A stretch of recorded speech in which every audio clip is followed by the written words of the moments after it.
नमस्ते. दुसऱ्या दिवशी काम उरकून आबा खाली आली आणि अंकिता तिच्याजवळ बसत म्हणाली, वहिनी, आज रात्री मजा करू.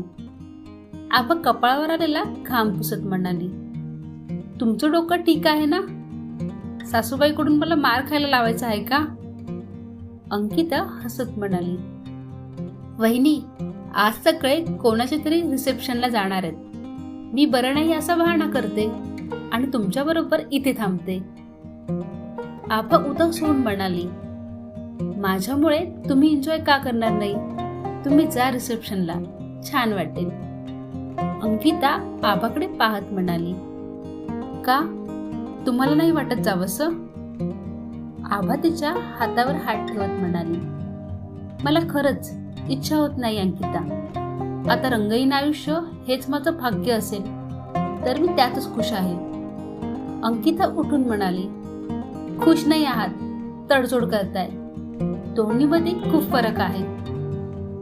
आभाला आता कोणत्याही वादात अडकायचं नव्हतं, म्हणून ती तिथून गेली आणि अंकिता शांतपणे आडवी पडली.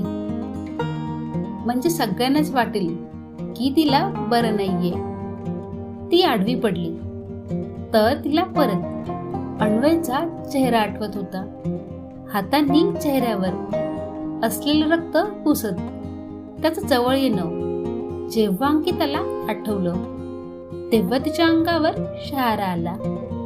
तिने डोळे उघडले आणि म्हणाली, यात काही शंका नाही की तो खतरनाक होता, पण त्यातही काही शंका नाही की तो खूप स्मार्ट होता. वटवाघुळाच्या वेशात खिडकीला चिकटलेल्या अन्वयचे डोळे आगीसारखे चमकून उठले आणि त्याच्या चेहऱ्यावर स्माईल आली. संध्याकाळी सगळे लग्नाला गेले तेव्हा अंकिताने किचन मध्ये जाऊन गॅस बंद करून बोलायला सुरुवात केली, वहिनी बस करा ना, अगं जेवण तर बनवू देत. आबा म्हणाली खरी, पण अंकिताने तिला ओढत अंगणात आणलं आणि गाणं लावून ती म्हणाली, चला आज सगळं विसरून आपण मजा करू. अन्वय बाहेर शेजारच्या झाडावर होता आणि त्याला चाहूल लागली आणि तो लगेच तिथे आला. आबा हात झटकून सोफ्यावर बसली, पण अंकिता खोलून डान्स करायला लागली. कभी हार कभी पार लगा तीरे नजर.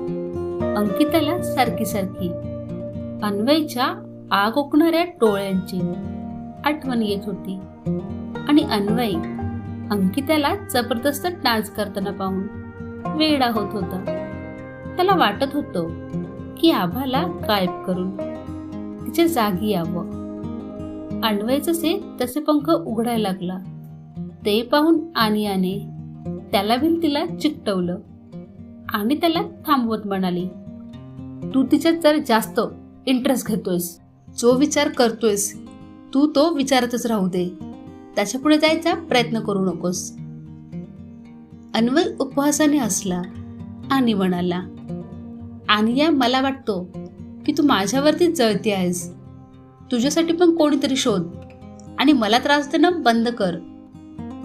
तुझा हा वेडेपणा कधीतरी प्रॉब्लेम निर्माण करेल.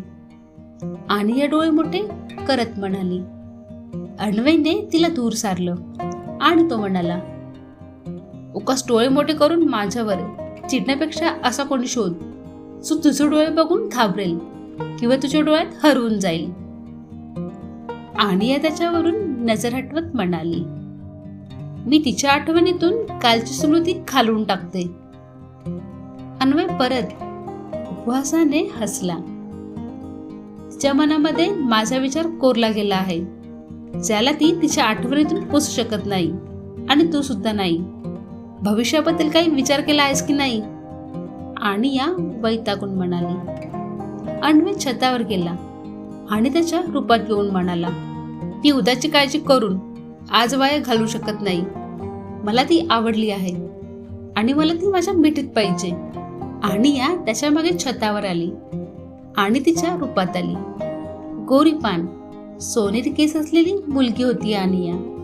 तिचे डोळे एकदम मादक होते, लाल चुटूक ओठ आणि अतिशय सुंदर आणि रूपवान होती ती अन्वयला टक लावून पाहत होती. अन्वयला त्याची जाणीव झाली आणि तो म्हणाला, काय एकटक बघून काय मिळणार? तुझ्या रूपाचा वापर कर कोणावर तरी. मी तुझ्यासारखी मूर्ख नाही. आणि या केस झटकत म्हणाली, याला मूर्खपणा नाही, आकर्षण म्हणतात. तू अजून कोणाकडे आकर्षित झाली नाहीयेस म्हणून बोलते आहेस. केसात हात फिरवत अन्वय म्हणाला. आणि या त्याच्या समोर येत म्हणाली, वेडेपणा करू नकोस. तिच्याजवळ जाण्याचा आणि तिला मिठीत घेण्याचा विचार बाजूला सार. ती एक माणूस आहे. अन्वय चिडून म्हणाला, मी तिला कुठे चावणार आहे? तिचं रक्त पिण्याबद्दल मी काहीच नाही बोललो. मला फक्त तिच्याबरोबर वेळ घालवायचा आहे. मला पाहायचं आहे की माणसांबरोबर आयुष्य जगणं कसं वाटतं. अन्वय, मजा करायची असेल तर शिकार बास आहे. आणि या म्हणाली. अन्वय खूड हसत म्हणाला, तुझ्यासाठी शिकार बास असेल, मला आता प्रेम पाहिजे. कोण म्हणतो की आयुष्यात फक्त मजा पुरेशी आहे? नवनवीन भावना पण जाणून घेतल्या पाहिजेत ना. काय वाटतं? सनकी हे बोलत आणया त्याला एकटक पाहत परत वटवाकुळ झाली आणि उडत खाली गेली. अन्वय चुपचाप वरून खाली अंगणात पाहायला लागला. अंकिताला पाहायला लागला आणि मनात म्हणाला, उफ, ही मुलगी. मजा आली काल तिला स्वप्नात फिरवून. ही मुलगी इतकी घाबरट आहे. मिठीत गेल्यावर मिठीत येण्याऐवजी घाबरून जाईल. तिथे अंकिताने गाणं चेंज केलं आणि दुसरं गाणं लावलं, उलाला उलाला तू मेरी फॅन्टसी. तिला पाहून आबा हसून हसून वेडी झाली. तिथे अर्जुन गडद काळ्या रात्रीत जंगलात निघाला. पूर्ण जंगलात अंधाराचं साम्राज्य होतं. असं वाटत होतं की शांततेने भरलेली रात्र चंद्राची वाट पाहत होती. जंगल आणि अर्जुनच्या मनाची परिस्थिती सेम होती. अर्जुनच्या मनात आबाचा विचार येत होता आणि पुढे जात तो विचार करत होता की कधीतरी तिच्याशी भेट होईल. इथे अर्जुन घरात शिरला आणि दुसरीकडे आबाची सासू नितीन आणि निलिमाने सुद्धा आत पाऊल ठेवलं. अर्जुन तिथे पोहोचता क्षणी त्याला आभाचा भास झाला आणि सासू आभावर ओरडायला लागली. शेजारी सांगत होते की घरी जोरात गाणी चालू आहेत. काय साजरं करत होतीस? नवरा मेला त्याचा उत्सव साजरा करत होतीस? की माझी मुलगी आजारी पडलीये ते? की हे आम्ही गेल्यावर स्वतःला घराची मालकीण समजायला लागलीस? आभाच्या डोळ्यात अश्रू दाटले आणि पापण्यांवर स्थिरावले. ती डोकं हलवत म्हणाली, नाही, असं काही नाहीये. सासूने तिच्यावर हात उचलला. हे मगरीचे अश्रू दुसऱ्या कोणाला दाखव. सासूने जसा तिच्यावर हात उचलला, अर्जुन तिच्याकडे जोरात आला. पण अन्वय हवेच्या वेगाने पुढे आला आणि त्याला आपल्या बरोबर छतावर घेऊन गेला. Chill big bro, chill. हे तर रोजचं आहे. हळूहळू सवय होईल तुला सुद्धा हे सगळं पाहायची. हे तर रोजचं आहे. हे शब्द ऐकून अर्जुनने मुठी आवळल्या आणि त्याचे डोळे आग ओतायला लागले. काय वेडेपणा करणार होतास अर्जुन? थँक्यू अन्वय, तू त्याला थांबवलंस. आणि सुद्धा वर येत म्हणाली. खाली अचानक आलेला हवेचा झोत सगळ्यांना जाणवला. सगळे मान इकडे तिकडे वळवत पाहायला लागले. सासूला सुद्धा कळलं होतं की काहीतरी तिच्या दिशेने आलं होतं, पण तिला काहीच दिसलं नव्हतं. आभाने सुद्धा पाणवलेल्या डोळ्यांची उघडबंद केली आणि डोळे मोठे करून इकडे तिकडे पाहायला लागली. हवेबरोबर आलेल्या सुगंधावरून तिला अर्जुन जवळपास आहे असं वाटलं. ही कोणती जाणीव झाली? अर्जुन आजूबाजूला असताना जो सुगंध यायचा तसा सुवास आता सुद्धा आल्यासारखा वाटतोय. तिची सासू साईडला गेली आणि तिच्या खोलीत गेली. मग आबा सुद्धा तिच्या खोलीत गेली. वर आणि या अर्जुनकडे पाहत म्हणाली, काय झालं तुला? इतका कधी बदललास?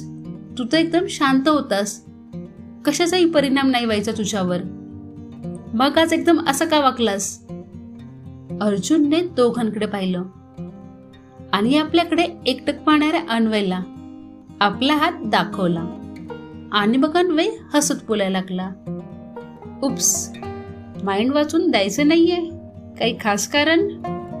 अर्जुनने त्याच्याकडे एकटक पाहत बोलायला चालू केलं, माझ्यावर तुझ्या शक्तीचा वापर करण्याबद्दल विचारी करू नकोस. मला वाचायची परवानगी मी कोणालाही देत नाही. आणि त्याच्या खांद्यावर हात ठेवत म्हणाली, शांत हो अर्जुन.